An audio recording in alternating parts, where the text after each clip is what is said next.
Thank you very much, guys. When it comes to our predictions at the beginning of the day and the patch, the Ashe came out in several games, the Nami came out. You said the meta is on its head. And again, we have a crazy pick and ban phase in this one. Yeah, and we see this in all the games today. New picks coming in, new ways teams are playing, a lot more carries up in the top lane, like Aurelia's being played right now over on the other stream by Kha'zix. We've seen Trundle a few times as well. He's always been meta, but he's been played more now than he did before. So I actually really like the changes in this pick and ban phase. Some surprises, yes, the Kha'zix, it's been buffed over and over. I've been following Spirit a bit in solo queue, and he has been spamming the champion for quite some time now. It is a very strong skirmish jungler, but it's not a great ganker. And in team fights, when you have these spread out fights where a lot of targets go low, because like Vladimir AoE is in there, we have AoE coming in from your AD carry and Sivir as well. These low targets, it's very easy for Kha'zix to go like kill, kill, kill, and just keep resetting and jump, and that actually happened for Spirit.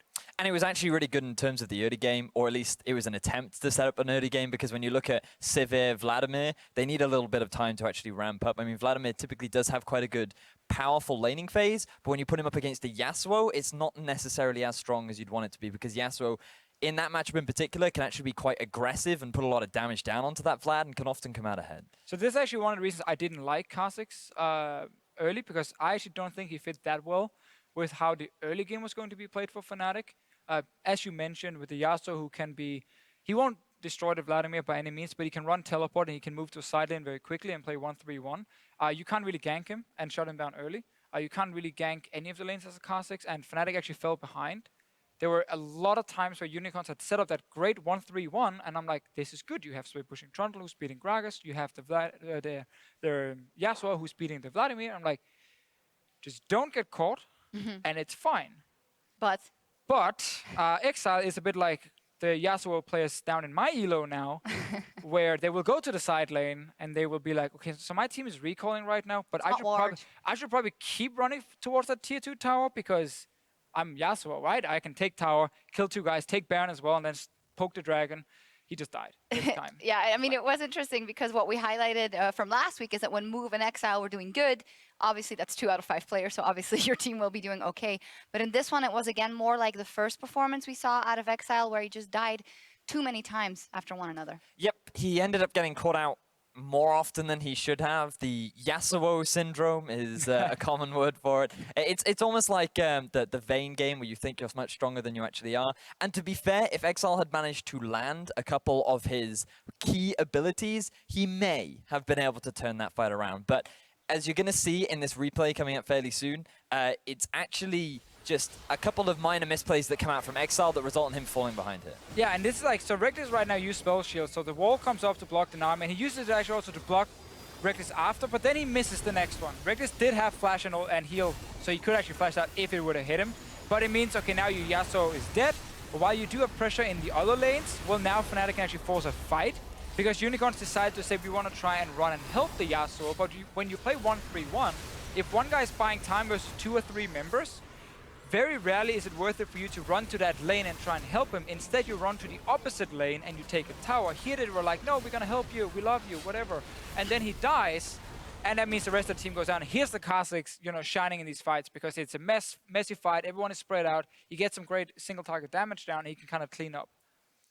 That is exactly the strength of Kha'zix in these team fights. Yes, the early game did not go exactly the way we wanted. We saw that tower dive coming out from Spirit up in the top lane where he underestimated the damage of the Trundle, ended up getting punished for it pretty heavily.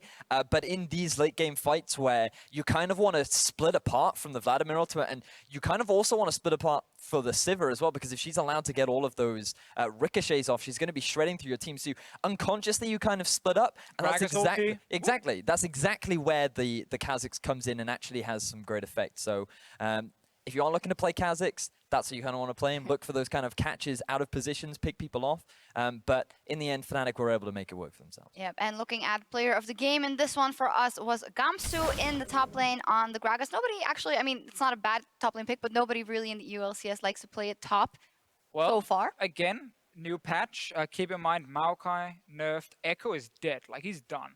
He got so nerfed this patch as well. If you want to play a tank top, things like Gragas suddenly become a good pick, also because Fizz is banned in almost every single game. So Gragas actually does have value as a tank who has a strong laning phase and works well in these comps where you want to split up targets for like a Kha'zix to get a few single target targets, basically. Yeah. It's actually it's quite interesting from Fnatic that they're still sticking to this tanky top front line, because last week they ran Zac and Gragas, and now this week they've decided to bring out the Gragas. I want to see if Gamsu, because in last bit, the very early on, we saw him bring out the Olaf. Today we've already seen the Olaf. Is this just a conscious decision by Fnatic saying we still want Spirit to be the carry from the jungler and have the tank front line in the top, whereas other teams are putting more tanks in the jungler, carry in the top? Or is it just for this game that they decided the Gragas top was interesting? So moving forward, that's something I want to keep an eye out on Fnatic's pick and ban. Yeah, definitely. And picks and bans in general have been really interesting today. Also on the game that's currently going on the other stream, G2 versus Rocket. We're actually going to check in and see what's going on over there. As said, a couple of very interesting picks.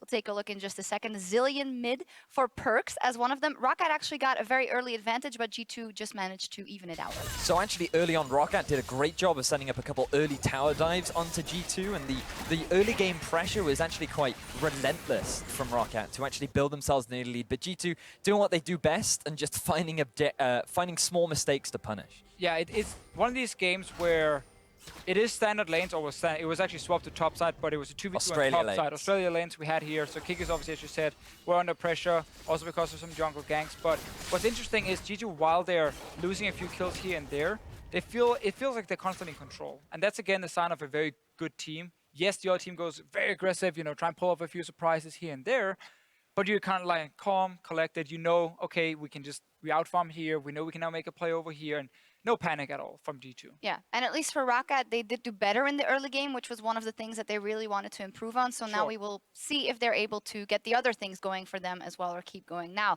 with Fnatic 1-0 up here in the arena, the pressure is on the UOL to avoid a shutout in Game 2. Don't go anywhere. We will be right back.